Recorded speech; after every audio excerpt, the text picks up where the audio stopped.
কোরআনে কারিম পড়তে গিয়ে দেখি না জাহান্নাম 7টা না, জান্নাত 8টা না। জাহান্নামও একটা, জান্নাতও একটা, কিন্তু এর স্তর আল্লাহ সাজিয়েছে। এই কোরআনে জাহান্নামের স্তর পেয়েছি 70টা, আর জান্নাতের স্তর পেয়েছি 100টা। আমরা সচরাচর জানি কয়টা? 7টা 8টা। এটা কিন্তু জাহান্নাম না, এটা একটা স্তর। এগুলোর দরজা বলা হয়, স্তর বলা হয়। এর দলিল কোথায়? সূরা হিজর 14 নম্বর পারা 3 নম্বর পৃষ্ঠা 6 নম্বর লাইনে আছে 44 নম্বর আয়াত। আল্লাহ রাব্বুল আলামিন বলেন লাহা সাবাতু আবওয়াব। এই লাহা হার মারজা জাহান্নামের দিকে, সাবাতুন মানে 7, বাপ মানে দরজা, আল্লাহ দিয়েছেন আবওয়াব। আল্লাহ পাক বলেন জাহান্নামের দরজা 7টা। তাহলে এই ধারণা যাদের আছে যে জাহান্নাম 7টা, এটা ভুল। জাহান্নাম কয়টা? আরো জোরে বলেন বলেন। এর দরজা পেলাম কয়টা? 7টা। এই যে জাহান্নামের যে দরজার কথা বললাম, স্তরের কথা 7টা। লিকুল্লি বাবিম মিনহুম জুজউম মাকসুম। দুনিয়ায় যে ধরনের কাজ করবে তার জন্য আল্লাহ ওই স্তরটা রেডি করে রেখেছেন। আমরা আজকে এখান থেকে জেনে বাড়ি যাব, আমি কোন স্তরে যাবার মতো যোগ্যতা অর্জন করলাম। 5টা জিনিসের সাথে কারো মিল নেই। সুস্থ থাকার জন্য কথা বলা, এটা যদি ভাব প্রকাশ করতে না পারেন আপনি অসুস্থ হয়ে যাবেন। এমনি যাদের জবান বন্ধ হয়ে গেছে ওটা আলাদা, কিন্তু কথা বলার শক্তি হঠাৎ করে যদি আল্লাহ কেউ কেড়ে নেয় সে এমনি অসুস্থ হয়ে যাবে। আমি 3 বছর ওই ফাঁসির কন্ডেম ছেলে, কেউ আমার সাথে কথা বলেনি। কারণ যারা কারারক্ষী দায়িত্বে আসতো ওদের সাথে কথা বলা না বলা সমান। দেবদুলাল, সুব্রত বালা, অসিত কুমার, সঞ্জয় দত্ত, এর সাথে কি কথা বলবেন? ও আল্লাহ রসুলই বিশ্বাস করেন, আর হামজা তো ওর কাছে কিছুই না। এরপরে সিসি ক্যামেরা দেওয়া, ফাঁসির কন্ডেম সেল, 24 ঘন্টা তালা লাগানো। কি করেছিলাম আমি? আমি কি মার্ডার মামলার আসামি? আমি জেনার মামলার আসামি? বলেন কি? কোরআনের কথাগুলো বলতাম, এই আমার অপরাধ, তাই বলে আপনি এত কষ্ট দেবেন? আর তারপরও যদি মুসলমান কারারক্ষী দিত তো মনের 2-1টা কথা বলতে পারতাম। দেয় সব হিন্দু। একদিন বললাম যে ভাই 24 ঘন্টায় তো তালা লাগিয়ে রাখে, একটা বই এনে দেন একটু পড়ি। ও বাবা, নিয়ে এসে দিল বঙ্গবন্ধুর আত্মজীবনী। ও ছাতা পড়ে আমি করবো কি? পরের দিন বললাম যে এই বই না, আর একটা ভালো বই দিন। ওই দিন দিল বঙ্গবন্ধুর চীন সফর। কি করব? কিছু তো করার নেই, ওইটাই পড়া লাগবে। আর এক বই কয়বার পড়া যায়? বললাম যে এসব বই দেবেন না ভাই, ভালো বই থাকলে নিয়ে আসবেন। ও আল্লাহ, পরের দিন নিয়ে এসেছে বঙ্গবন্ধুর চীন সফর, ছেলেবেলা, এই সমস্ত বইগুলো একটা একটা করে নিয়ে আস। আমি রাগ করে একদিন বললাম যে ভাই আপনি আমার ফাঁসি চাই এই বইটা দিতে পারেন না? ভাই ওই বই পড়তে নেই, পড়তে নেই, আপনি নিয়ে এসে দেন। আমি মেজর ডালিম বলছি এই বইটা একটু নিয়ে এসে দেন। বলছে না, এসব বই দেওয়া যাবে না, এসব বই বাজারে চলে না। আমি বললাম আপনি কালকে থেকে আর না এসে অন্তত একটা মুসলমান কারারক্ষী পাঠিয়ে। দেখি তার পরের সপ্তাহে এসেছে একজন আশরাফুল, এখানে নাম লেখা আছে। চিন্তা করলাম যাক, এর ভেতরে আর কিছু না থাক অন্তত ইমান আছে। এই ভাই আপনি এক কাজ করেন, আমার 2টা বই এনে দিন। আল্লাহর ইশারাও 2টা তাফসির আমারে নিয়ে এসে দিল লাইব্রেরি থেকে, একটা তাফহিমুল কোরআন, একটা ফি জিলালিল কোরআন। পৃথিবীতে 42টার উপরে তাফসির আছে, আমি বিশ্ববিদ্যালয়ে থাকাকালীন দেখেছিলাম। সবচাইতে বেশি পছন্দ আমার এই 2টা, ফি জিলালিল কোরআন আর তাফহিমুল কোরআন। আল্লাহ মনে হয় ওর হাত দিয়ে বেছে বেছে ওই 2টা নিয়ে এসেছে। এরপরে এই যে জনাব এটিএম আজহারুল ইসলাম, জামাত ইসলামের সহকারী সেক্রেটারি জেনারেল ছিলেন, নাম শোনেননি লোকটার? উনি কিভাবে সংবাদ পেয়েছে যে হামজা এখানে আছে, কারারক্ষীর দিয়ে একটা বই পাঠিয়েছিল, কারাগারের একদিন, জাইনাব আল গাজালি। একটা মেয়ে মানুষ যে ইমানের পথে এত শক্ত থাকতে পারে এ বইটা আমি 7 বার পড়েছি। যত পড়ি মনে হয় আমার ইমান যা ছিল আরো বেড়ে যায়। মাঝে মাঝে মানুষ হিসাবে তো এমনি একটা চিন্তা দুশ্চিন্তা আসতো যে আল্লাহ তুমি আসো তো, কিন্তু যে এই পড়াটা পড়তাম দেখতাম আল্লাহ একটা মেয়ে লোক ইমানের উপরে টিকে থাকতে গিয়ে যদি এত কঠিন পরীক্ষা দিতে পারে, আর আমি একটা পুরুষ মানুষ, যা হয় হয়ে যাক। পরবর্তীতে ওনাকে বললাম আর একটা বই পাঠান স্যার। উনি পেটি পাঠিয়েছে প্রোডাক্টিভ মুসলিম, যারা জ্ঞানী মানুষ আছেন শিক্ষিত এই বইটা কিনবেন। পারিবারিক জীবন থেকে আন্তর্জাতিক জীবন পর্যন্ত পুরাটা আপনি বাধ্য হবেন নিজেকে সংশোধন করতে। প্রোডাক্টিভ মুসলিম। আর কি বললাম, কারাগারের রাত দিন কিভাবে একটা মেয়ে লোকের যে কেটেছে 24 ঘন্টা, তিনিও আমার মতো ফাঁসির কন্ডেম ছেলে ছিলেন। কিছুদিন আগে ডক্টর হাফেজা আফিয়া সিদ্দিকা, আমার এক মুসলিম বোন, আমেরিকার কারাগার থেকে ছাড়া পেয়েছে। এই মহিলাটা ইমানের ওপরে টিকে থাকতে গিয়ে যে কি করেছে আপনি আশ্চর্য হয়ে যাবেন। প্রতিদিন 8 থেকে 10 জন করে হায়েনারা তাকে ধর্ষণ করত, প্রত্যেক দিন। দুর্বল করে ফেলেছে বোনটাকে, কিন্তু এখনো তিনি ইমানের উপরে টিকে আছেন। আল্লাহ রাব্বুল আলামিন তার জীবনের এই কষ্টের কারণে যেন পরকালে তাকে জান্নাত দান করেন। প্রথম যে জিনিসটা মানুষের মেলে নাই, যে কথা বলা। আমি যখন কথা বলতে পারতাম না অটোমেটিক অসুস্থ হয়ে যেতাম এমনি। তখন মাঝে মাঝে বলতাম কারারক্ষী ভাই আপনাকে আমি কিছু দেব, আমার তো বাড়ি থেকে টাকা পয়সা পাঠায়, কিছু দেব, আপনি আমার শুধু হাসপাতালে নিয়ে চলেন। ওখানে যেহেতু আল্লামা সাইদি সাহেব আসে, অন্তত আল্লাহর ওলি কবে মরে যাবে ঠিক নেই, আপনি আমারে নিয়ে চলেন, ওনার কাছ থেকে একটু দোয়া নেই। দেখা হয়েছিল 10 মিনিটের জন্য, তারপরে শুনলাম যে মারা গেছে। কারণ ওখান তো একদিনের সংবাদ একদিনে যায় না, পরের দিন যায়। আল্লাহর ওলি মাথায় হাত দিয়ে একবার দোয়া করেছিল 10 মিনিট। আমার মনে হচ্ছে এখনো হাতটা আমার মাথার উপরে লেগে আছে। বলেছিল হামজা যদি চট্টগ্রাম আর খুলনায় যেতে পারো বের হয়ে, আমি আর বের হতে পারবো কিনা জানি না, তবে বের হতে যদি পারো চট্টগ্রাম আর খুলনায় 2টা নাম আমার ভালো মনে আছে। এই 2 জায়গার মানুষকে বলবা যে আমি সাইদি কোনোদিন কোরআনের কথা বলতে পিছপা হয়নি, তোমারেও আমি নির্দেশ দিচ্ছি কোনোদিন কোরআনের কথা গোপন করবা না। আল্লাহর ওলির এই কথা যেন আমি মরণ পর্যন্ত যত ঝড় ঝাপটা আসুক যেন বলতে পারি। বলে না আমি 5টা জিনিসের নাম নিয়ে আমি তাফসিরে প্রবেশ করব। কয়টা জিনিস মেলে না মানুষের সাথে?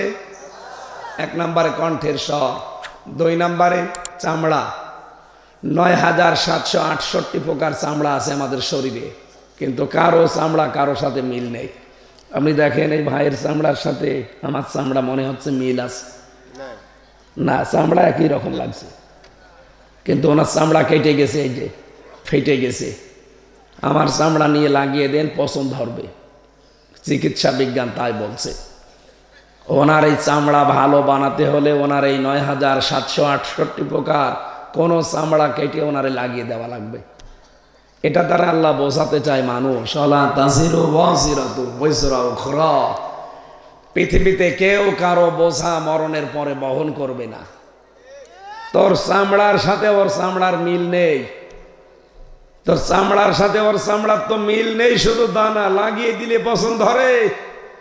আর বাংলাদেশে বহু ভণ্ড পীর আমাদেরকে এই কথা বোঝায় যে তোর কোনো চিন্তা নেই, কিয়ামতে তোর বোঝা আমি বহন করে দেব। আপনার চামড়ার সাথেই মেলে না, আর আপনার বোঝা পাপের বোঝাও বহন করবে। আপনি ও বলে আর আপনি বিশ্বাস করেন, ও একটা ভণ্ড আর আপনি পাগল। এরকম পাগল আমাদের কুষ্টিয়া জেলায় নেই বলেন? বাংলাদেশ সহ বিশ্বের একটা মাত্র জায়গা যেখানে পুলিশ পাহারা দিয়ে গাঁজা খাওয়ায়, কুষ্টিয়া। বাইরের দেশ তো বাদ দিলাম, বাংলাদেশের বিভিন্ন জেলায় গেলে মনটা ছোট হয়ে যায়। হুজুর ওয়াজ করতে এসেছি, আর ওই দেশে ওই জেলায় গাঁজা খাওয়ায় পুলিশ পাহারা দিয়ে, কি করব? কিছু করার। এদেশের বহু মানুষ এই বিশ্বাস এখনো করে যে আমার কোনো চিন্তা নেই, বাবা আছে। কি কথা বলেন এখানে? আপনি কোরআনের এই আয়াত বিশ্বাস করেন না? যে কিয়ামতের দিন কেউ কারো বোঝা বহন, বলেন বলেন। সুতরাং কারো উপরে ভরসা করা যাবে না, এমনকি নিজের স্বামীর উপরও ভরসা করা যাবে না, ও ভুলে যাবে কিয়ামতে। 3 নম্বরে দেখবেন মেলে না এই সাফ। এখানে 153টা রেখা আছে। পৃথিবী তৈরি হওয়ার পর থেকে আজকের এই দিন, এখান থেকে কিয়ামত পর্যন্ত এই 153টা রেখা কারো সাথে আজও মেলে নাই, কিয়ামত পর্যন্ত মিলবেও না। যদি মিলেছে তো কত মানুষের জমি জায়গা আছে দাল দলিল হয়ে যেত, কথা বলে না কেন? 4 নম্বরে মেলে না মানুষের জহব্বার আচ্ছাদন স্তর। এই যে স্বাদ নেই আমরা, বিজ্ঞান আমাদের এই জহব্বাটা নিয়ে 7 চাকার জন্য যে রেখাগুলো পেয়েছে, 1,50,000 আচ্ছাদন স্তর এখানে দেওয়া আছে। 357টা রেখা দেওয়া আছে। আপনি যদি 357 প্রকার খাবার একবারে জহব্বার উপরে দিতে পারেন, ও একবারে আস্তে আস্তে স্বাদ বলতে পারবে যে এইটার এই, এইটার এই। এই কথা শুনতেছেন? বাংলাদেশ সহ বিশ্বের এমন কোন হোটেলের নাম জানেন যেখানে 357 প্রকার খাবার রান্না হয়? শুনেছেন? না। আমার এই ছোট্ট জীবনে আমি বহু জায়গায় বললাম, আল্লাহ নিয়ে গেছে, আমি পাইনি। বাংলাদেশে আমি গাজীপুরের কাপাসিয়ার নিরিবিলি হোটেলে পেয়েছি, 180 প্রকার খাবার রান্না হয়। ওরা কাঁঠালের পাতা ভর্তা করে বলে এটাও খাবার, বাঁশের পাতা ভর্তা এটাও খাবার, কিমি মিশিয়ে দেয়। আমি ওই মালিক মিয়াকে জিজ্ঞাসা করলাম, আরে ভাই আপনি কত প্রকার খাবার রান্না করেছেন? বলছে হুজুর 180 প্রকার। কি কি নিয়ে আসেন তো সব। একটা ওর মাহফিলও ছিল ওর, এই জন্য হুজুরকে খাওয়াবে, সব নিয়ে এসেছে। বলে এটা কি? বলছে কাঁঠালের পাতা। আরে শয়তান, কাঁঠালের পাতা ভর্তা করে সব মিলিয়ে কত প্রকার? 180 প্রকার। আর আমার এই জহব্বার ভেতরে স্বাদ নেওয়ার জন্য আল্লাহ শক্তি দিয়েছে কত প্রকার? 357। আপনারা সব ভুলে যাচ্ছেন না? আমি তো সেই কবে বিশ্ববিদ্যালয়ে থাকাকালীন পড়েছি, সেই 10 সালে, এখন চলছে 24-25 সাল, 15 বছর হয়ে গেল, এখনো তো আমি ভুলিনি। আর আপনি এই 2 মিনিটে ভুলে গিয়েছে। 5 নাম্বারটা যেটা মেলে না সেটা হচ্ছে চোখ। এর ভেতরে 5টা জিনিস আছে, মনি আছে, কর্নিয়া আছে, লেন্স আছে, লেন্স আছে, ইকুয়াল আছে। 1,70,000 রগ দেওয়া আছে। এগুলো সব মাথার সাথে পুরা শরীরের সাথে সেট করা। এই মাথার প্রথম জায়গা আপনি ভাঙবেন, এই খাপড়িটা দেখবেন এখানে ফ্রন্টাল লব আছে, অক্সিপিটাল লব আছে, প্যারাইটাল লব আছে, মোটর কর্টেক্স আছে, সেন্সরি কর্টেক্স আছে, বাক শক্তি আছে। এখানে 70,000 তার পেঁচানো। আমার মনে হয় মানুষের শুধু চামড়াটা ফেলে দিলে শুধু তার আর তারই দেখতে পাবেন। আপনি একটু একটু তার খোলা মানুষ দেখবেন, বিভিন্ন ডাক্তারের কাছে থাকে, শুধু চামড়া ফেলা আছে, মনে হচ্ছে শুধু ইঞ্জিনিয়ার তার বসিয়ে রেখেছে। বিজ্ঞান প্রমাণ করছে যদি একটা তার কারোর অকেজ হয়ে যায়, লোকটা পাগল হয়ে যাবে। তাহলে আল্লাহ বলেন তো কত কন্ট্রোল করছে আপনার উপরে, আপনি কার উপরে ভরসা করে তার বিধান মানতে চান না বলেন? আল্লাহ রাব্বুল আলামিনের জন্য আফসোস করছেন আমাদের দিকে তাকিয়ে। কাইফা তাকফুরুনা বিল্লাহি ওয়া কুনতুম আমওয়াতান ফাআহইয়াকুম সুম্মা ইউমীতুকুম সুম্মা ইউহয়িকুম সুম্মা ইলাইহি তুরজাউন। রব্বুল আলামিন বলেন মানুষ কফরি করে, আমার সাথে নাফরমানি করে, আমারে মানতে চায় না। কেমন করে? আপনি আলেম না? হ্যাঁ, কাইফা শব্দ ব্যবহার হয় 19টা কারণে। বালাগাত মান থেকে আছে 19 কারণে কাইফা শব্দ ব্যবহার করা হয়। প্রথম কারণ হচ্ছে যেই কথাটা আল্লাহরও বিশ্বাস হতে চায় না, এরকম কোন সেন্টেন্সের আগে কাইফা ব্যবহার করা হয়। আল্লাহ বলেন আমারও বিশ্বাস হয় না যে মানুষ আমার সাথে নাফরমানি করে, অথচ ও মৃত ছিল। কি ছিল? ও তো দুনিয়ায় আসার আগে উল্লেখ করবো এরকম কোনো জিনিসই ছিল না। কথা বলেন ঠিক কিনা? আপনি মায়ের রেহেমে আসার আগে উল্লেখ করার মতো হামজা এরকম কিছু ছিল? আল্লাহ এইটা স্মরণ করাচ্ছেন, এই তুই মৃত ছিলি, তোরে উল্লেখ করবো এরকম কিছু তুই ছিলি না, আমি নিজে তোরে জীবন দিলাম। এরপরে দুনিয়ার জীবন থেকে আবার তোরে মরণ দেব, আবার তোরে আমার কাছে ফিরে আসা লাগবে। এই যে বাক্যের প্রথমে আল্লাহ দিয়েছেন কাইফা। কি দিয়েছেন? আল্লাহরও বিশ্বাস যেখানে হয় না যে মানুষ আমার সাথে নাফরমানি করতে পারে, আল্লাহ বলেন আমারও বিশ্বাস হয় না। অথচ আমরা এখন দেখছি আমরা অনেকেই নাফরমানি করছি। কথা বলে না কেন? এই জন্য এই গোপন জায়গায় আমি আঘাত দিলাম। সাবধান ভাই, আপনার হাতে কিচ্ছু নেই, এমনকি আপনার নাকও আপনার কথা শোনে না। কথা বলে না কেন? আপনার চোখ শোনে না। আপনি যদি বলেন আমি চোখ বন্ধ করে থাকলাম আমি দেখবো, দেখতে পাবেন কেন? চোখ যে আপনার। পায়খানায় বসে যদি বলেন আমি নাক ধরবো না, আমার নাকে যেন দুর্গন্ধ না আসে, শুনবে? নাক বলবে বেটা আগে ধর। তার মানে নাকও আপনার কথা শোনে না, চোখও আপনার কথা শোনে না, কানও আপনার কথা শোনে না। পুরাটা কন্ট্রোল করছেন কে? ওই আল্লাহর কোরআন থেকে আমরা একটা আয়াত পড়েছি, সূরা তাহা ৭৪ নম্বর আয়াত। আমার এই মাথার ভেতরে আয়াত সম্পর্কে যত তথ্য আছে, আমি যত লেখাপড়ায় আয়াত নিয়ে করেছি, আমার তো মনে হয় ১-১.৫ ঘন্টা না, কিয়ামত পর্যন্ত যে আয়াত নিয়ে আমি আলোচনা করি, কিয়ামত এসে যাবে, শেষ হবে না। এত কথা আছে। আমরা এবার তাফসীর আকারে বের করবো ইনশাআল্লাহ। আপনারা চলে যাবেন? চলে যাবেন? শেষ করে যাবেন না ইনশাআল্লাহ? আমি ১ ঘন্টা সময় নিয়েছিলাম, যেভাবেই হোক আমি সামারাইজ করে ফেলবো। আজকের আলোচনাটা সাজিয়েছি কোরআনে কারিম থেকে। যে যে অপরাধ করবে আল্লাহ তাকে ওই মাত্রা অনুযায়ী ওই জায়গায় পৌঁছাবে। এখানে যারা বসে আছে প্রধান অতিথির, যেহেতু উনি আসতে পারেন না, ওনার পক্ষ থেকে এসেছে, উনি বাংলা শিক্ষিত মানুষ হয়তো নাকি, ওনারে জিজ্ঞাসা করি, সভাপতিও বাংলা শিক্ষিত। এখন যদি বলি যে জান্নাত কয়টা, একবারে বলবে ৮টা। কি ৮টা বলবে না? এনারে যদি বলে জাহান্নাম কয়টা, বলবে ৭টা। কোথায় পেয়েছেন? ওই 1, 2, 3, 4 যে ইসলাম শিক্ষা ছিল ওইটাই, ওটা আমিও পড়েছি। কোরআনে কারিম পড়তে গিয়ে দেখি না জাহান্নাম 7টা না, জান্নাতও 8টা না। জাহান্নামও একটা, জান্নাতও একটা, কিন্তু এর স্তর আল্লাহ সাজিয়েছে। এই কোরআনে জাহান্নামের স্তর পেয়েছি 70টা, আর জান্নাতের স্তর পেয়েছি 100টা। আমরা সচরাচর জানি কয়টা? 7টা, 8টা। এটা কিন্তু জাহান্নাম না, এটা একটা স্তর। এগুলোর দরজা বলা হয়, স্তর বলা হয়। এর দলিল কোথায়?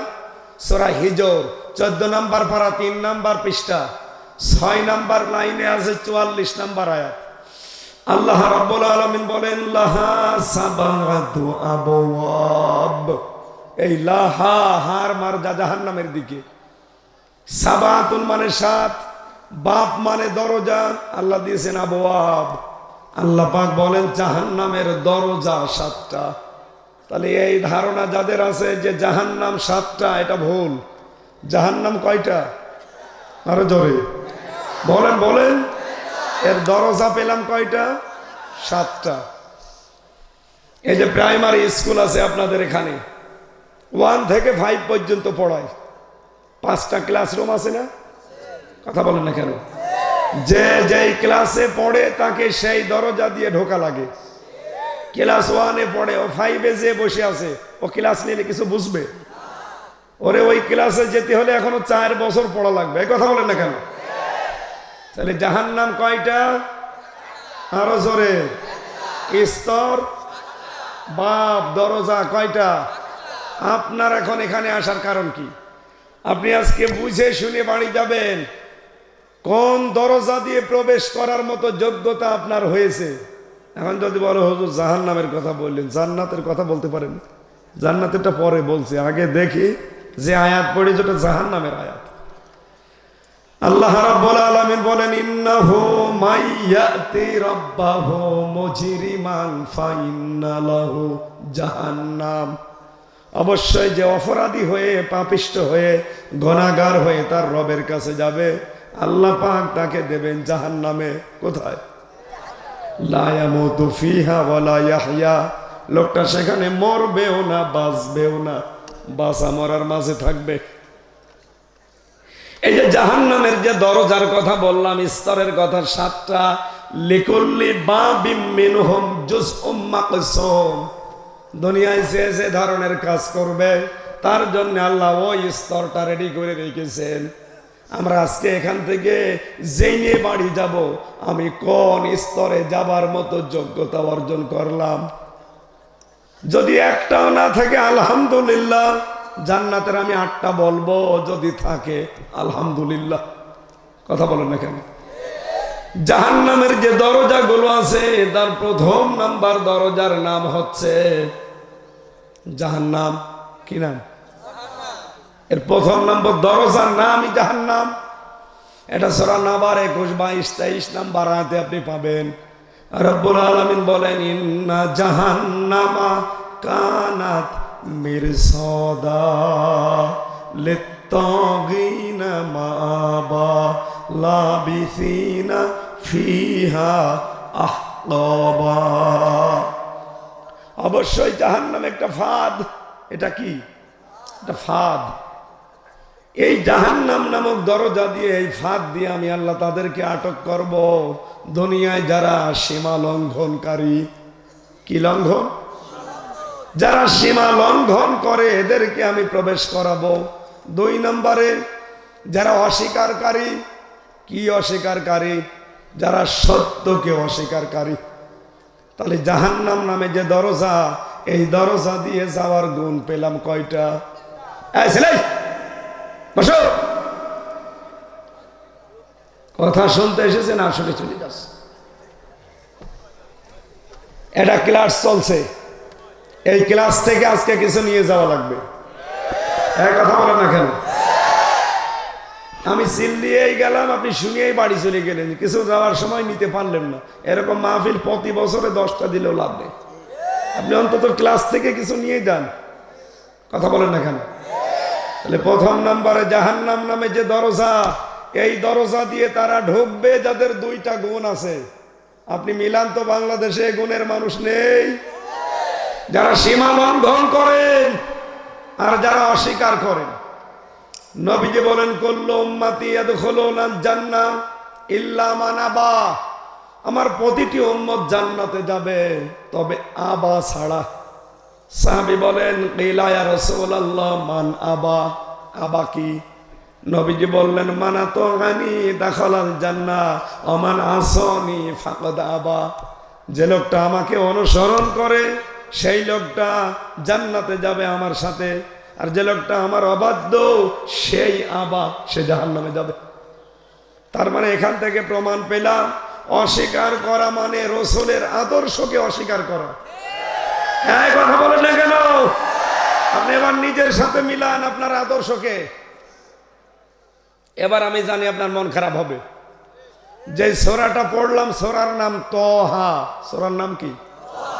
এটা নবীজির নাম।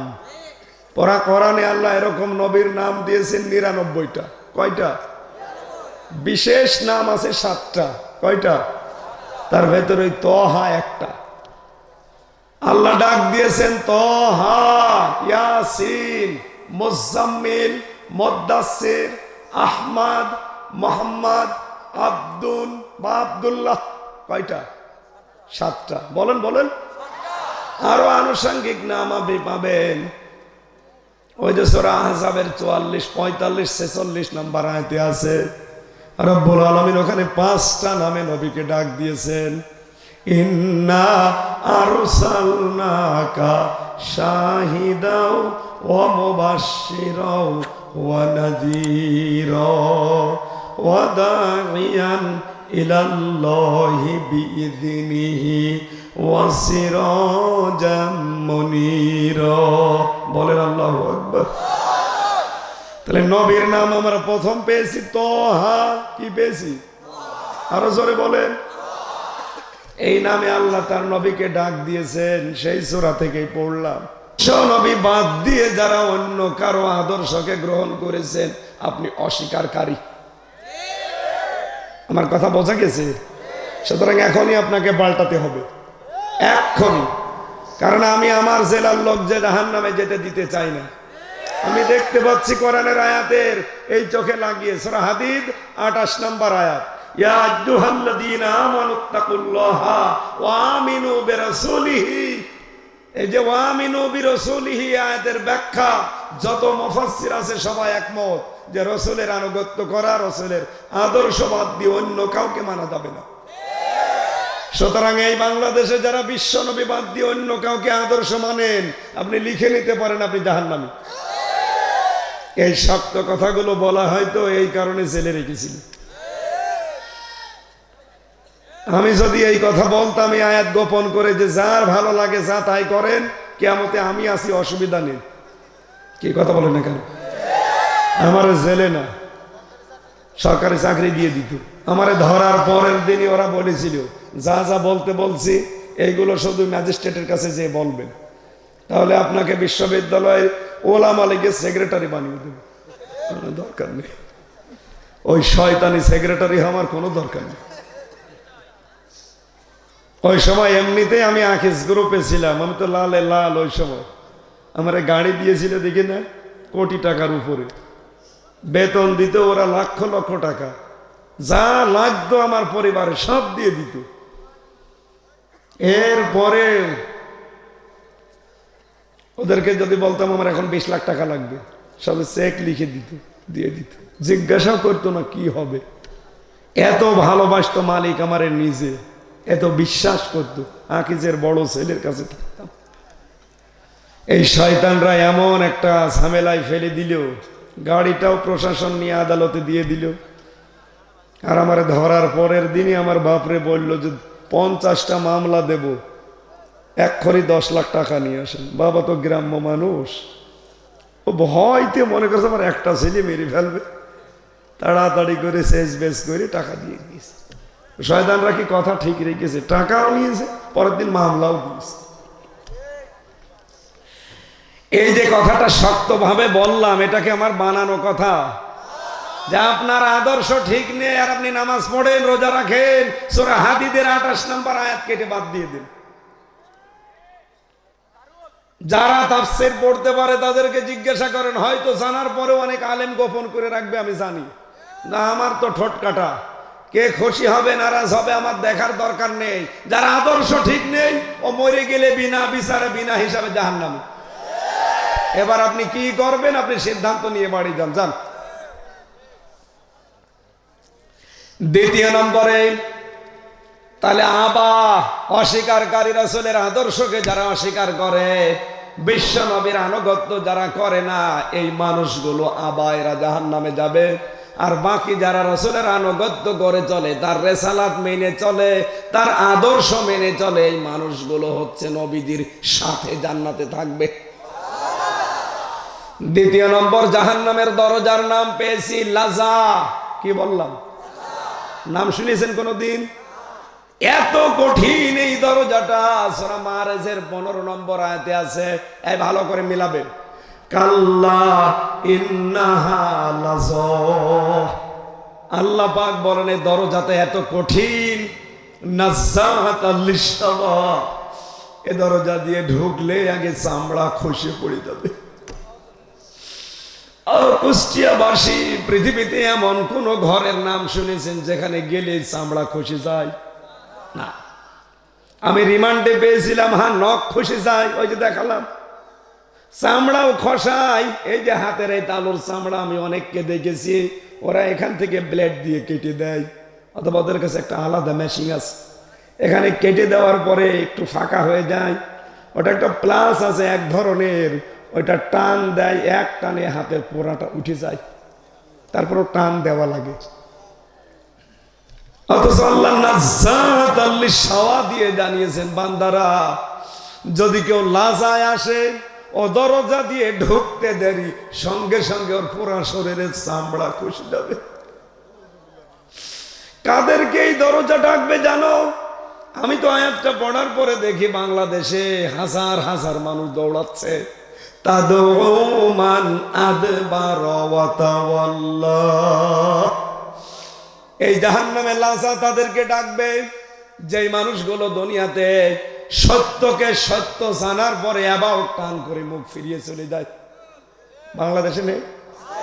এই কথা বলছেন না? 2 নম্বরে ও জামা ফাওয়া, যারা মাল সম্পদ খালি দিনের পর দিন জমা করতে থাকে আর কি করে এটা সংরক্ষণ করা যায় এই চিন্তা নিয়ে চলে। আর আমার মনে হয় এই আয়াতটাও বাংলাদেশের সাথে মিলে গেছে। অধিকাংশ মানুষের ধান্দা এই, বাবা শাহজালাল ডান হাত বাম হাত নেই, আমার টাকা লাগবে। এটাতে কিভাবে আসতেছে সেইটাও দেখে না, শুধু আসতেই হবে। শুধু টাকা কামাই করে শেষ করে দেয় না, দেখবেন এটা সংরক্ষণ করার জন্য বিভিন্ন রাস্তা তৈরি করে, কি করে এটা টিকে রাখা যায়।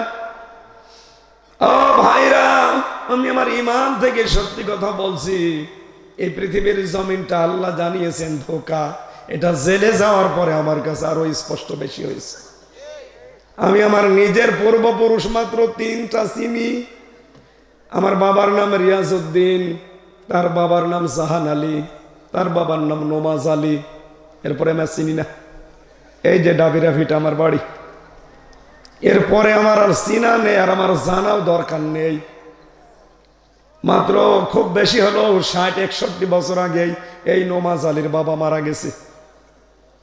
এই লোকটা যদি এখন কবর থেকে উঠে এসে বলে এই ডাবিরা ভিটার এই 2 তলা বাড়ি আমার, এই ভিটা আমার, ওর দাঁত মুখ খুলে ফেলবো না যে ভণ্ডামি করার জায়গা পান না। কিসের নমাজ আলীর বাপ আপনি?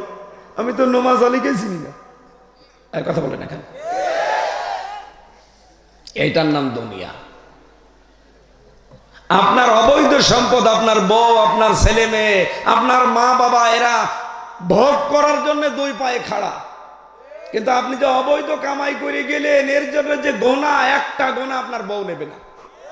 কথা বলেন, এই পাগলামি আমি কোন কারণে করতে যাব বলেন? আমি জেলে যাওয়ার পর থেকে ছেড়ে দিয়েছি এই ঝামেলা। আগে যাই হয়তো, এখন আর করি না, কারণ আমার মেয়ে যা করবো কামায় সব খাবে জামায়, ছাতা করে আমি করবো কি? আমি আর কয় টাকায় খেতে পারবো?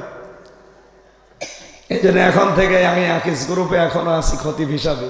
বাংলাদেশ সহ বিশ্বের যেখান থেকে যে যা দেয়, আমি নিয়তি করেছি সামনে নবীর একটা ঘর বানাবো, এতিমদেরকে ওখানে লালন পালন হবে, যা কামাই করবো। কারণ আমার বাবার এখন যা আছে আমার পরিবারে, আমার শ্বশুর শাশুড়ি তো ধনী মানুষ, চলার মতো আছে, আমার অসুবিধা নেই। এগুলো সব মনে করছে ব্যয় করবো এই জায়গায়, যেন মরে যাওয়ার পরে কিয়ামত পর্যন্ত কবরে সওয়াব যেতে থাকে। আর আমি বৈধ অবৈধ দিনে বিশাল কামাই করে গেলাম হানিফ সাহেবের মতো, কি হবে আমার?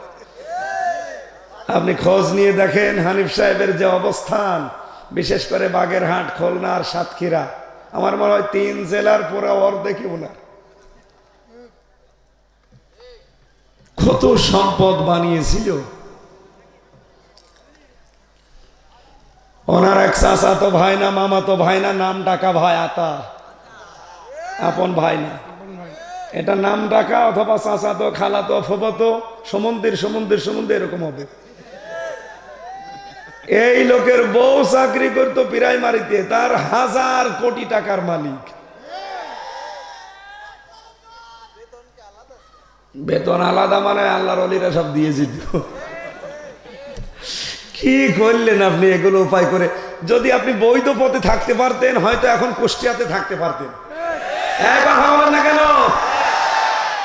যা করেছিলেন তো মনে করেছিলেন কিয়ামত পর্যন্ত বাঁচবো আর কিয়ামত পর্যন্ত খাবো। কই 41 সালে টার্গেট, তাও পারলেন না। কথা বলেন না কেন? 41 ঘন্টার যার কোনো গ্যারান্টি নেই, সেটা টার্গেট দেয় 41 সাল। যেই মহিলায় টার্গেট দিয়েছিল বলেন তো ও 41 সাল পর্যন্ত জীবনে বাঁচবে? ও বাঁচলে মানে আর খুব বেশি হলো 2-3 বছর, তাও বাঁচবে কিনা আল্লাহ জানে। কারণ এখন যে চিন্তা, ভারত এখন শুনছে রাখবে না, বাইরের দেশে চাপ দিচ্ছে যে এরে রেখে রাখবেন কোন কোন কারণে। এমনকি ওদের দেশের যারা বিরোধীতে আছে তারা পর্যন্ত সংসদে তুমুল ভাবে ঝগড়া যে কেন রাখবেন এই মহিলাকে। 257টা দেশ যারা আশ্রয় দেয়নি, আপনি কোন কারণে দেশে রাখবেন বলেন। ও মোদি জবাব দিতে পারছেন। ওদিকে ডোনাল্ড ট্রাম্প আপনারা জানেন জানুয়ারি মাসের 20 তারিখে শপথ নিয়েছে। ও নেওয়ার পরেই জানিয়েছে ভারতের 16 লাখ ভারতীয় আমেরিকায় আছে, সব আমি ফেরত পাঠাবো। একটা একটা করে ফেরত পাঠাচ্ছে। দাদার এখন ধুতি খুলে যাবে। আমাদেরকে ভয় দেখায়, আমরা নাকি না খেয়ে মারবো। আমাদের সামনে মাস আসতেছে রমজান, বছরে 1 মাস না খেয়ে থাকা ফরজ। যাই কথা বলে না কেন? আমাদের ভয় দেখাতে যে এখন নিজেরাই বিপাকে পড়ে গেছে। ওদের আলু, ওদের পেঁয়াজ সব নষ্ট হচ্ছে।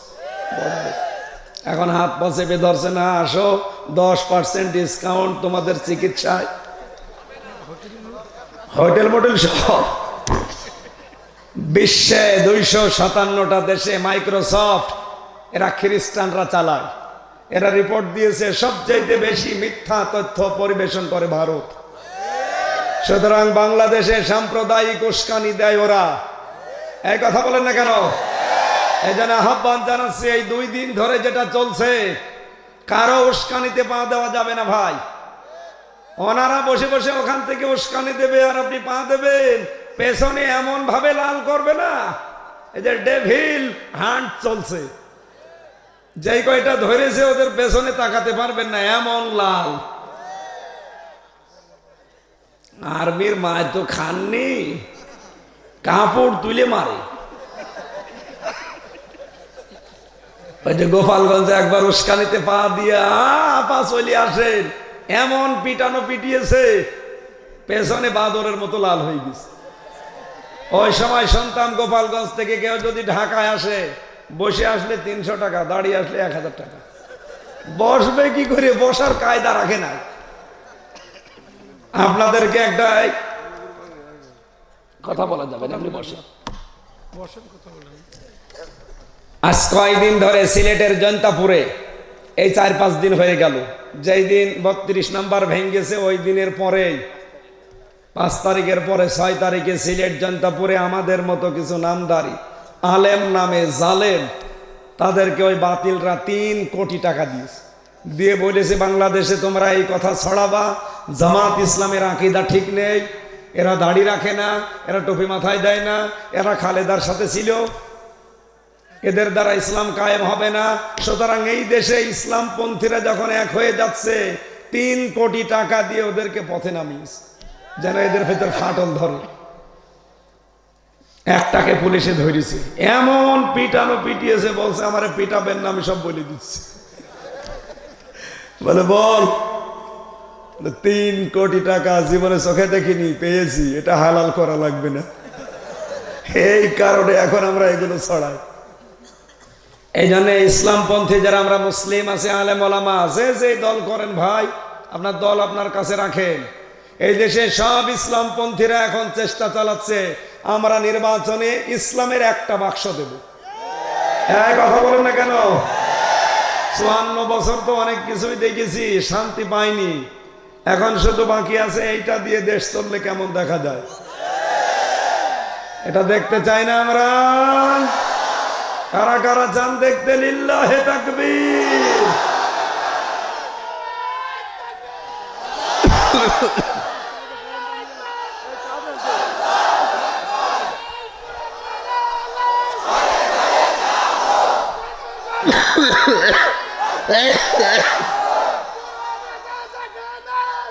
আলহামদুলিল্লাহ।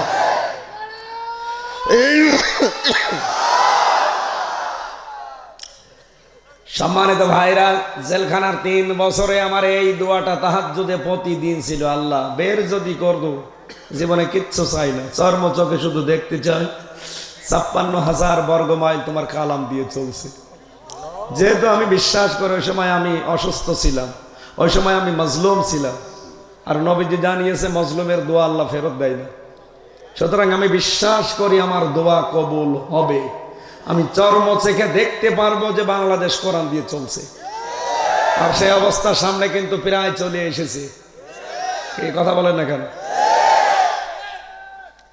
আগস্টের 5 তারিখের আগে এই দেশে মাত্র 100 জনের 15 জন মানুষ বলতো যে আমরা কোরআনের বিধান চাই। এখন এই যে জানুয়ারি মাসে জরিপ বের হচ্ছে, 100 জনের 58 জন মানুষ চাচ্ছে যে আমরা কোরআনের বিধান চাই। গত পরশু দিনের রিপোর্ট, এই বাংলাদেশে এখন 100 জনের 66 জন চাচ্ছে আমরা কোরআনের বিধান চাই। হিন্দু পর্যন্ত 15 থেকে 58 থেকে 66 বাড়ছে না কমছে? আর কিছুদিন যেতে দেন, এদেশের 100 জনের 100 জন মানুষ বলবে যে আমরা কোরআনের বিধান চাই। কারণ বাপ দাদার আইন দিয়ে বহু কিছু দেখেছি, কিচ্ছু হয়। চোর চুরি করলে আমরা দেই জেলে, ও চুরি করতে যে হয় ডাকাত। ডাকাত দেবেন, খুনি হয়। আমি যেখানে ছিলাম তার নিচতলায় একজনকে ধরে জেলে দিয়েছে, বাড়ি ওর গাজীপুরে।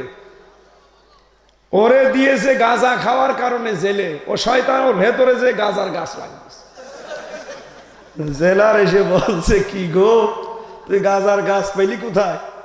বলছে, স্যার আমি ওই যে হাজতে ছিলাম, যখন মামলার হাজিরা দিতে গিয়েছিলাম কোর্টে, ওই সময় আমার এক বন্ধু গাঁজার কিছু বীজ দিয়েছে। ওই বীজ আমি মুখের এই জায়গায় করে নিয়ে এসেছি, এসে এই যে এখানে টবে লাগিয়েছি আজ 2 মাস আগে। আমার গাছগুলো দেখেন কি সুন্দর। বলছে, গাঁজা খাওয়ার জন্য তোরে পুলিশ দিল জেলে, আর তুই গাঁজার গাছ লাগিলি ভেতরে, তোরে দেব কোথায়? এই দেশে এই মানুষের তৈরি করা আইন দিয়ে গাঁজাখোর হবে ডালখোর। কথা বলেন না কেন? আপনি চুরি করে যাবেন, আপনাকে ডাকাতি শিখাবে, কারণ ওখানে বহু ডাকাত পড়ে আছে। ওখানে মুকিম গাজী আছে, সুইডেন আসলাম আছে, ডেঞ্জার রাসু আছে, ভয়ঙ্কর তাজ আছে। এই যে নামগুলো বললাম, এই নাম শুনলে, আপনি তো নাম শুনছেন, দেখলে মনে হয় যে পানি খাবো পানি খাবো। আমি সুইডেন আসলামকে দেখেছিলাম, আল্লাহ মানুষ এত ভয়ঙ্কর হয়, ওরে বাবা। ও নাকি সন্তান যে বাংলাদেশে মার্ডার করে সুইডেনে চলে যায়, ওখানে মার্ডার করে বাংলাদেশে চলে আসে। ওর নামই হয়ে গেছে কি, ওর জীবনী নিয়ে একটা সিনেমা বানিয়েছে চলচ্চিত্র জগৎ, মান্নারে দিয়ে। আসলাম ভাই নাম শোনেননি? মনে করছেন হুজুর কিছু জানে না, সব খবর আমার কাছে। উনি একদিন আমার কাছে এসে বলছে, আমির হামজাকে, এই তো আমি। চিন্তা করলাম যে বিকাল 4টার পরে সবাইকে তালা লাগিয়ে দেয়, এই লোকটা কে? এসে আমারে বলছে, একটা মাসলা জিজ্ঞাসা করব, হুজুর বলেন তো। আমি বলছি, আপনি কে? আপনাকে তো আমি দেখিনি। আর সবাই এখন তালা লাগানো 4টার পরে, আর আপনি রাত 9টার পরে এসেছেন কি আপনি? আমি তো আর জানি না যে ওটা সুইডেন আসলাম। আমারে বলছে মাসলা জিজ্ঞাসা করব, বলেন। আমি তো আর নামাজ কালাম বিশ্বাস করি না, পড়িও না। আমার বউটা আবার নামাজ পড়ে, অথচ 27 বছর জেল খাটতেছে। ও ভেতরে থেকে রামরাজত্ব চালু করেছে, জেল খাটে, ফাঁসির কন্ডেম ছেলে বসে, আর বাইরে তার প্রতি মাসে মাসে 2 থেকে 2.5 কোটি টাকা উপায় হয়, সব আল্লাহ দিয়ে দেয়। ওর ডান হাত বাম হাত বিভিন্ন হাত করা আছে বিভিন্ন জায়গায়। বললাম, কি মাসলা বলেন? যে আমার বউ নামাজ পড়ে এই সেই সূরা দিয়ে। বললাম, আপনি খোঁজ পেলেন কি করে? বলছে, আমি মাল চালাই। তো আমরা বছরের পর বছর মাল পাই না, আর আপনি মাল চালান? কি আপনি কি? পরে বলছে, আমি সুইডেন আসলাম। আমি বলছি, ও স্যার বলেন বলেন। আপনারে দেখার জন্য আমি কত আশা করেছিলাম যে আপনার নাম শুনি আমি দেখবো, আর সরাসরি চলে এসেছেন।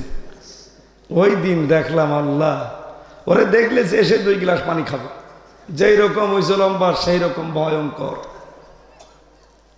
এই মানুষগুলো ওখানে আছে, আপনি মূল্য চুরি করে যাবেন, ওরা বলবে, আরে বেটা চুরি করে মানুষ ধরা পড়ে, আমার কাছে থাক, মানুষ কি করে জবাই করা লাগে তোরে শিখাবো। এই জন্য এই দেশে আইন দিয়ে হবে না। এই দেশের আইনগুলো, চোর গেলে ডাকাত হয়, ডাকাত গেলে খুনি হয়। এই কথা বলেন না কেন? এইটা লাগবে। চুরির একটা আইন এই দেশে যদি পাশ হয়ে যায়, জীবনে চুরির নামই মুখে আনবে না। সে ক্ষমতা কোরআনের নেই। এই জন্য আমাদের উচিত হচ্ছে শুধু মাল সম্পদ জমা করা না, শুধু জমা করা জমা করা জমা করে আপনি খালি চিন্তা ভাবনা করেন কি করে এটা সংরক্ষণ করা যায়। এদিকে যে নিজের হায়াত শেষ হয়ে যাচ্ছে, খেয়াল আছে আপনার? 3 নম্বরে দরজার নাম পড়েছি আমি তাফসিরে, তার নাম হচ্ছে হোতমা। নাম কি? এই দরজা দিয়ে আল্লাহ তাদেরকে প্রবেশ করাবে। আল্লাহ রাব্বুল আলামিন বলেন, কাল্লা, কখনোই না, লায়ুম বাজান্না ফিল হোতমা, তোর আমি হোতমায় দেব। আমাদের কামাল হোতমা, নবী আপনি জানেন হোতমা কি?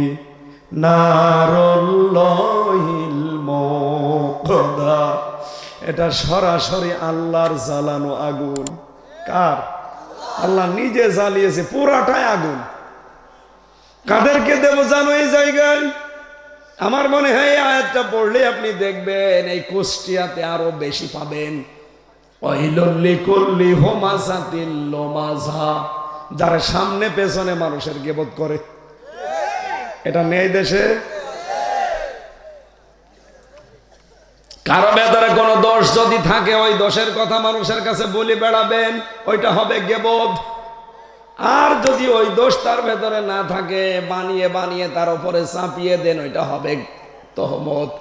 প্রশ্ন আসতে পারে, হানিফ সাহেবের নাম ধরে আপনি যে বললেন, ওনার ভেতরে দোষটা থাকলেও আপনি বললেন, এটা তো গীবত হয়ে গেল নাকি? গীবত হয়নি?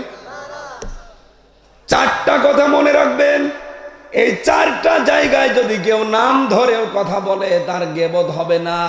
1 নম্বরে কোন জালেমের ব্যাপারে জনগণকে সতর্ক করার জন্য তার নাম ধরা জায়েজ আছে। এই 15.5 বছর যারা দায়িত্বে ছিল, যারা তারা যে জালেম, ওয়াজ করে লাগবে? কথা বলেন না কেন?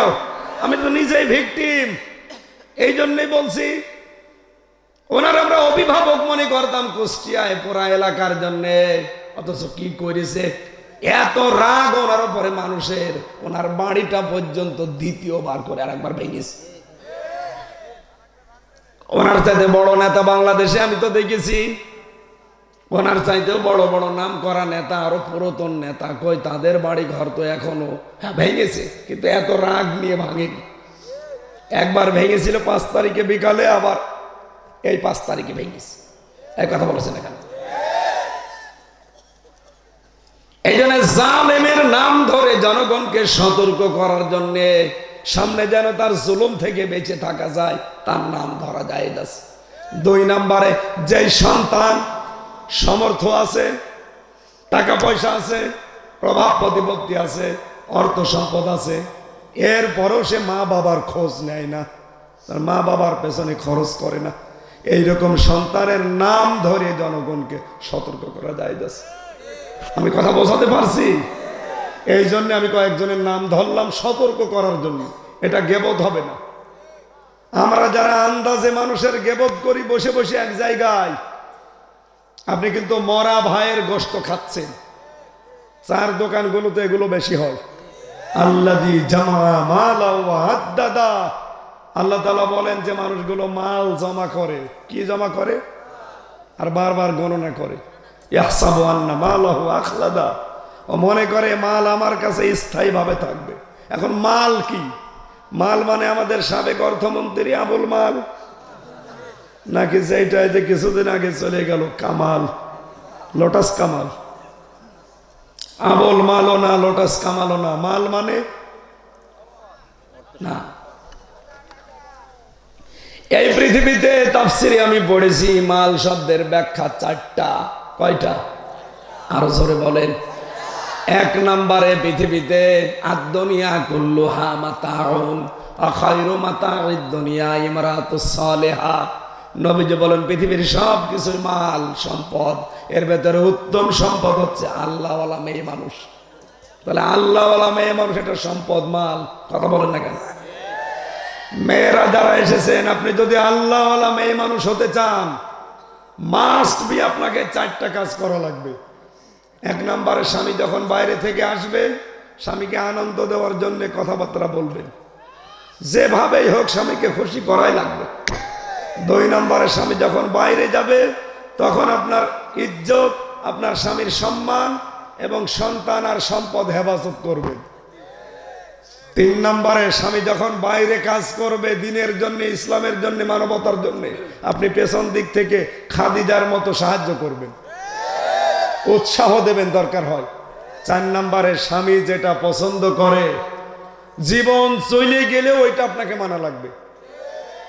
আমি স্বামী, এখানে যত স্বামী আছে প্রত্যেকটা স্বামীর পক্ষ নিয়ে বলছি, আল্লাহর কসম করার আমি মাথায় হাতে নিয়ে বলতে পারবো, প্রত্যেক স্বামী আমরা চাই বিয়ের পরে আমাদের মা বাবা আমাদের সাথে থাকবে। এই আমরা স্বামী এটা চাই না? কোন কোন স্বামী এটা চান? হাত তোলেন তো। বিয়ে না করে হাত তুলেছেন, তোলেন। বিয়ে তো করবেন একদিন ইনশাল্লাহ, তোলেন। এই ক্যামেরা কোথায় আছে? ওইদিকে মারো, মহিলারা দেখতে পাক যে কার স্বামী হাত তুলেছে। মারেন ওইদিকে। আলহামদুলিল্লাহ, হ্যাঁ আপনারা দিয়ে দেন। ঠিক আছে। সম্মানিতা মা বোনেরা, দেখেন আপনারা কুষ্টিয়া জেলার বউ হয়ে এসেছেন, আপনাদের ভাগ্য ভালো। কে কথা বলে না কেন? আমরা জানি কুষ্টিয়া জেলায় বিভিন্ন জেলা থেকে যে মেয়েগুলো এসেছে, আমরা কুষ্টিয়ার স্বামীরা এক বাক্যে হাত তুলেছি যে আমাদের মা বাবা বিয়ের পরে আমাদের সাথে থাকবে। আপনি মনে করছেন আমি নামাজ পড়ি, রোজা রাখি, কালো বোরকা পরি, জান্নাত পেয়ে বসে আছি? জান্নাত, জাহান্নামের জায়গা পাবেন না। যতক্ষণ স্বামীর মা বাবাকে নিজের মা বাবার মতো মনে না করবেন ততক্ষণ স্বামীর মন পাবেন না। কথা বলেন না কেন? অধিকাংশ স্ত্রীকে ওর বড় বোন আর ওর মা ওখান থেকে শুধু ইঞ্জেকশন দেয়, তাড়াতাড়ি আলাদা হয়, আরামে খেতে পারবে। কয়েকদিন আগে আমি নীলফামারী গিয়েছিলাম, কিশোরগঞ্জ থানা, একটা বৃদ্ধাশ্রমে নিয়ে গেল। যে দেখি এদিকে 25 জন মা, এদিকে 25 জন বাবা বসে আছে, চোখের ভেতরে পানি টলমল করছে। 2 জনের সাথে কথা বললাম। একজন বলছে আমার ছেলে ডিসি, আর একজন বলছে আমার ছেলে আমেরিকায় থাকে। অথচ আমার বৌমার ঘ্যান ঘানানির কারণে আমাদেরকে এই 3 মাস রেখে গেছে বৃদ্ধাশ্রমে। আমার শেষ বয়সে একটু নাতি নাতনি কাছে থাকবো, সে কপাল আমাদের নেই। ছেলে কি ডিসি, ছেলে কি আর একজনের ছেলে। আমার মনে হচ্ছে প্রত্যেকটা মা বাবার চোখ দিয়ে যে পানি, ওরা প্রত্যেকটা মা বাবা ছেলে মেয়ের জন্য বরদোয়া করছে। তাদের আমার মতো ছেলে নেই। কথা বলেন না কেন? না। সম্মানিত মা বোনেরা, আপনি হয়তো রাগ করছেন, আমি আপনাকে ভালোবাসি, আপনি পরিবর্তন হন। কয়দিন থাকবেন দুনিয়ায়? আপনার এই ছোট মনের কারণে আমরাও যে রোগী হয়ে যাচ্ছি। সম্মানিত ভাইরা, আমরা যারা স্বামী আছি, স্ত্রীর জন্য কিছু হাত খরচ আলাদা সামর্থ্য অনুযায়ী দেওয়া দরকার, এটা সুন্নাত। সে তার খরচ অনুযায়ী তার মা বাবাকে, তার বোনকে, ভাইকে সে যেখানে খরচ করে করুক, এটা স্বামীর কিন্তু কর্তব্য। আমি নিজে আমার মা বাবার জন্য যেমন দেয়, বউর জন্যে তার মা বাবাকে দিতে মনে বলে না, তার তো উপায় নেই, আপনি তো দেন না। আশা করছি এই কাজটাও করা লাগবে, এটা নবীর সুন্নাহ। সুতরাং জাহান্নামে হুতমা যে দরজা, এই দরজা দিয়ে প্রবেশ করার প্রথম যারা মাল জমা করে, আর মাল হতে হলে নেককার মাল, নেককার সন্তান, নেককার পুত্রবধূ, বউ, এই দুনিয়ায় এই 4টা গুণ বিশিষ্ট বউরা। আল্লাহ আমাদের বউদেরকে এরকম তৈরি করে দাও, বলেন আমিন। মালের 2 নম্বর ব্যাখ্যা, মাল মানে অস্ত্র শস্ত্র। মালের 3 নম্বর ব্যাখ্যা, মাল মানে টাকা পয়সা। মালের 4 নম্বর ব্যাখ্যা, মাল মানে ক্ষমতার চেয়ার। এগুলো যারা মনে করে যেগুলো স্থায়ীভাবে আমার কাছে থাকবে, আর কোনোদিন হাত ছাড়া হবে না, তারা হতমায় যাবে। আল্লাহ আমাদের হেফাজত করুন, বলেন আমিন। কণ্ঠের দিকে তাকিয়ে আমি আর পারছি না, আজকের মতো শেষ করে দিলাম। পড়াটা বলতে গেলে এখনো কণ্ঠ যা আছে আরো বসে যাবে। আল্লাহুম্মা আমিন। না আর পারছি না। রব্বিরহামহুমা